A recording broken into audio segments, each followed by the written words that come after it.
ಪ್ರಿಯರಾದವರೇ, ಹೇಗಿದ್ದೀರಾ? ಚೆನ್ನಾಗಿದ್ದೀರಾ? ಈ ಗಾಡಿ ಚೆನ್ನಾಗಿದೆಯಾ? ಎತ್ತಿನ ಗಾಡಿ.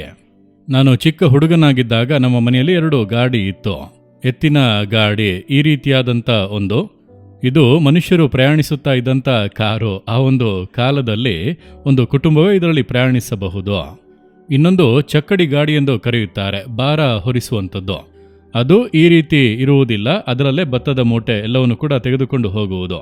2 ಗಾಡಿಗಳು ಇತ್ತು, 2-3 ಜೊತೆ ಎತ್ತುಗಳಿದ್ದವು ಮನೆಯಲ್ಲಿ, ದೊಡ್ಡ ಎತ್ತುಗಳು, ಚಿಕ್ಕ ಎತ್ತುಗಳು ಎಂದು. ಅದುವೇ ರೈತರು, ಅವರಿಗೆ ಎಷ್ಟು ಜೊತೆ ಎತ್ತುಗಳಿವೆ, ಎಷ್ಟು ಕೆಲಸದವರಿದ್ದಾರೆ, ಗಾಡಿಗಳಿವೆ, ಅದರ ಆಧಾರದಿಂದಲೇ ಅವರು ಹಣವಂತರ ಎಂದು ಲೆಕ್ಕಿಸುವರು. ಆ ಕಾಲದಲ್ಲಿ ನಾನಿದನ್ನು ನೋಡಿದ ಕೂಡಲೇ ನೆನಪಾಯಿತು. ನಾನಿದರಲ್ಲಿ ಎಲ್ಲ ಪ್ರಯಾಣ ಮಾಡಿದ್ದೇನೆ. ಊರಿಗೆ ಹೋಗಬೇಕಂದ್ರೆ ಎತ್ತಿನ ಗಾಡಿಯಲ್ಲೇ, ಅದರ ಮುಂದೆ ಗಾಡಿ ಓಡಿಸುವಂಥ ಒಬ್ಬರು ಕೆಲಸದವರು ಇದ್ದರು. ಅವರ ಪಕ್ಕದಲ್ಲಿ ಹೋಗಿ ಕುಳಿತುಕೊಳ್ಳುವುದು, ಕಾಲುಗಳನ್ನು ಅಲುಗಾಡಿಸುತ್ತಾ ಬರುವಂಥದ್ದು. ಆ ರೀತಿಯಾಗಿ ಆ ದಿನಗಳನ್ನು ಯೋಚಿಸಿ ನೋಡುವಾಗ ಬಹಳ ಸಂತೋಷವಾಗಿ ಇದೆ. ನಿಮಗೆ ಇದೆಲ್ಲ ತಿಳಿದಿದೆಯಾ? ಇಂತಹ ಗಾಡಿಗಳಲ್ಲಿ ನೀವು ಪ್ರಯಾಣ ಮಾಡಿದ್ದೀರಾ? ಈಗಲೂ ಕೂಡ ಕೆಲವೊಂದು ಕಡೆಗಳಲ್ಲಿ ಇದೆಲ್ಲ ಇದೆ. ಸರಿ, ಇದು ಹಿಂದಿನ ದಿನಗಳನ್ನು ನೆನಪಿಗೆ ತರುತ್ತದೆ. ಇದು ಮೂನಾರ್ನಲ್ಲಿ ನಾನು ತಂಗಿರುವಂಥ ರೆಸಾರ್ಟ್ನಲ್ಲಿ ಈ ರೀತಿ ಮಾಡಿ ಇಟ್ಟಿದ್ದಾರೆ. ಇದು ಹಳೆಯ ದಿನಗಳನ್ನು ನೆನಪಿಗೆ ತರುತ್ತಿದೆ.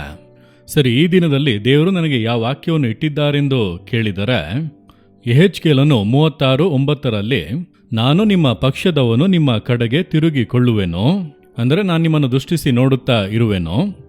ನಿಮ್ಮಲ್ಲಿ ಗೇಯುವರು ಬಿತ್ತುವರು ಎಂದು ದೇವರು ಹೇಳುತ್ತಾರೆ.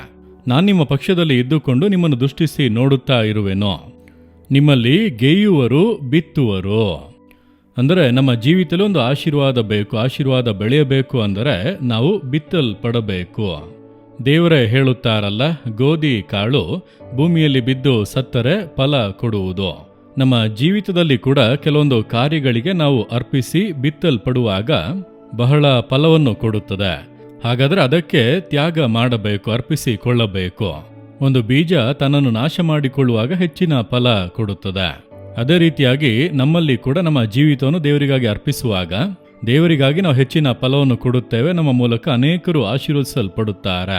ದೇವರು ಹೇಳುತ್ತಾರೆ, ನಾನು ನಿಮ್ಮ ಕಡೆಗೆ ತಿರುಗಿಕೊಳ್ಳುವೆನು, ದೃಷ್ಟಿಯಿಟ್ಟು ನೋಡುವೆನು. ಭೂಮಿಯಲ್ಲಿ ಗೇಯುವಂಥದ್ದು. ನೀವು ಕೃಷಿ ಭೂಮಿಗಳನ್ನು ನೋಡಿದರೆ ಒಂದು ಬಾರಿ ಕೊಯ್ಲು ಆದ ಕೂಡಲೇ ತಕ್ಷಣವೇ ಬೀಜವನ್ನು ಬಿತ್ತುವುದಿಲ್ಲ.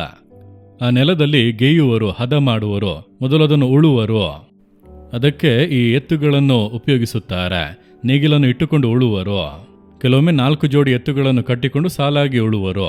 ಸಾಲಾಗಿ ಆ ರೀತಿ ಒಬ್ಬರ ಹಿಂದೆ ಒಬ್ಬರು ಉಳುವರು. ದೊಡ್ಡ ಒಂದು ಭೂಮಿಯಾಗಿದ್ದರೆ ಬೇಗನೆ ಅದನ್ನು ಉಳುವುದಕ್ಕಾಗಿ. ಅದರ ನಂತರ ಅದನ್ನು ಹದ ಮಾಡುವರು. ಉತ್ತ ನಂತರ ಕೆಳಗಿನ ಮಣ್ಣು ಮೇಲೆ ಬರುತ್ತದೆ, ಮೇಲಿನ ಮಣ್ಣು ಕೆಳಗೆ ಹೋಗುತ್ತದಲ್ಲವ. ಅದರ ನಂತರ ಅಲ್ಲಿ ನೀರನ್ನೆಲ್ಲ ಹಾಯಿಸಿ ಅದನ್ನೆಲ್ಲ ಸಮ ಮಾಡುತ್ತಾರೆ, ಅಂದರೆ ಭೂಮಿಯನ್ನು ಹದ ಮಾಡುವುದು. ಅದರ ನಂತರವೇ ಅಲ್ಲಿ ಬೀಜವನ್ನು ಬಿತ್ತುವರು. ಆಗಲೇ ಅದು ಫಲ ಕೊಡುತ್ತದೆ. ನಮ್ಮ ಜೀವಿತದಲ್ಲಿ ಕೂಡ ನಾವು ಫಲ ಕೊಡುವಂತೆ ದೇವರು ನಮ್ಮ ಜೀವಿತವನ್ನು ಉತ್ತು ಆತನು ಹದ ಮಾಡಿ ಅದನ್ನು ಸರಿ ಮಾಡಿ ಕೆಲವೊಂದು ಬೆಳೆ ಬೆಳೆಯಲು ನೆಲದಲ್ಲಿ ಹೂಣುತ್ತಾರೆ, ನೋಡಿದ್ದೀರಾ?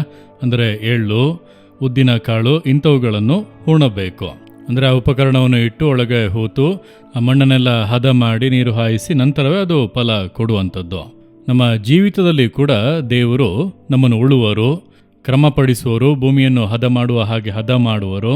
ಇದೆಲ್ಲ ಸ್ವಲ್ಪ ಕಷ್ಟವಾಗಿ ಇರುತ್ತದಲ್ಲವ. ನೆಲವನ್ನು ಉಳುವಾಗ ಆ ನೇಗಿಲು ಮಣ್ಣನ್ನು ಹಾಗೆ ಬಗೆದು ಮೇಲೆ ಎತ್ತುತ್ತದಲ್ಲವ, ಅದು ಸ್ವಲ್ಪ ನೋವುತ್ತದಲ್ಲವ. ಅದು ನೋವಿಗೆ ಸೂಚನೆಯಾಗಿದೆ. ನಮ್ಮ ಜೀವಿತದಲ್ಲಿ ಕೂಡ ದೇವರು ನಮ್ಮನ್ನು ಫಲಭರಿತವಾಗಿ ಮಾಡಲು ಹದ ಮಾಡುತ್ತಾರಲ್ಲ, ಆಗ ನಮ್ಮ ಜೀವಿತದಲ್ಲಿ ಕೆಲವೊಂದು ನೋವುಗಳು ಉಂಟಾಗುತ್ತವೆ, ಬಾಧೆಗಳು ಉಂಟಾಗುತ್ತವೆ. ಆದರೆ ಅಂತ್ಯ ಆಶೀರ್ವಾದವಾಗಿ ಇರಲಿದೆ. ನೀವು ಫಲ ಕೊಡಬೇಕು ಅಂದರೆ ಈ ಮಾರ್ಗದಲ್ಲಿ ಹಾದು ಹೋಗಲೇಬೇಕು. ಕರ್ತನು ಈ ಉಪದ್ರವಗಳ ಮೂಲಕ ನಿಮ್ಮನ್ನು ಹದ ಮಾಡುತ್ತಿದ್ದಾರೆ, ಕೆಲ ಇಕ್ಕಟ್ಟುಗಳ ಮೂಲಕ ಕ್ರಮಪಡಿಸುತ್ತಿದ್ದಾರೆ. ಹೇಗೆ ನೀವು ಮತ್ತೊಬ್ಬರನ್ನು ಕ್ಷಮಿಸಬೇಕು, ಹೇಗೆ ಪ್ರೀತಿಸಬೇಕು, ಕೇಡನ್ನು ಮಾಡುವಂತಹ ಜನರಿಗೆ ಹೇಗೆ ಒಳ್ಳೆಯದನ್ನು ಮಾಡಬೇಕು, ಯೇಸುವಿನ ಸ್ವಭಾವ ನಿಮ್ಮಲ್ಲಿ ಹೇಗೆ ತೋರ್ಪಡಬೇಕು, ಅದಕ್ಕೆ ಹದ ಮಾಡುವಂತ ಈ ಒಂದು ಹಂತದಲ್ಲಿ ದೇವರು ಕರೆದುಕೊಂಡು ಹೋಗುವರು. ಆ ಒಂದು ಸಮಯದಲ್ಲಿ ಸ್ತೋತ್ರ ಮಾಡಿರಿ.